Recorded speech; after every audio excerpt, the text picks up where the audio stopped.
តាមផ្ទះចាំងម្ដាយអង្គុយមើលផ្លូវឆ្ងាយ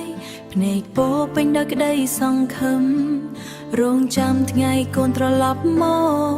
ថ្ងៃមុនម្ដាយនាំកូនទៅសាលាដៃតូចតូចកាន់ដៃម្ដាយពីងមួយដែលម្ដាយតែងនិយាយរៀនឲ្យខ្លាំងកូននឹងបានល្អទូម្ដាយនឿយហត់ពីការងារក៏មិនដែលបោះបង់ចិត្តធ្វើការរាល់ថ្ងៃដោយស្ងៀមស្ងាត់ដើម្បីអនាគតកូនម្នាក់ម្ដាយចង់ឃើញកូនបានល្អគ្រាន់តែប៉ុណ្ណោះមិនចង់បានអ្វីពីកូនវិញទេទាំងភ្នែកដែលហូររាល់យប់គ្រាន់តែសុំឲ្យកូនមានថ្ងៃល្អ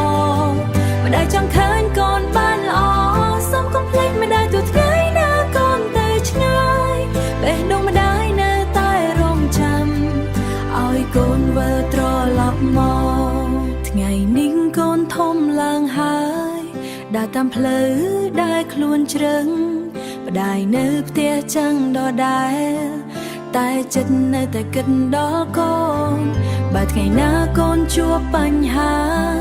សូមចាំថាមានម្ដាយនៅនេះទ្វារផ្ទះតូចតូចមួយនេះបើករងចាំកូនរាល់ថ្ងៃម្ដាយចង់ឃើញកូនបានល្អគ្រាន់តែប៉ុណ្ណោះមិនចង់បានអ្វីពីកូនវិញទេទាំងភ្នែកដែលហូររាល់យប់គ្រាន់តែសុំឲ្យកូនមានថ្ងៃល្អម្ដាយចង់ឃើញកូនបានល្អសុំកុំភ្លេចម្ដាយទូថ្ងៃណាកូនទៅឆ្ងាយបេះដូងម្ដាយនៅតែរងចាំឲ្យកូនវិលត្រឡប់មក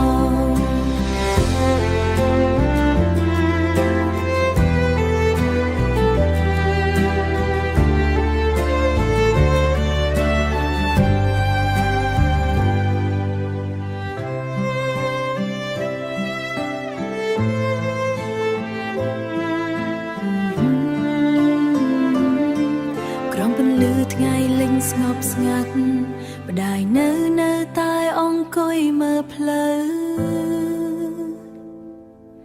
សង្ឃឹមថាថ្ងៃណាមួយ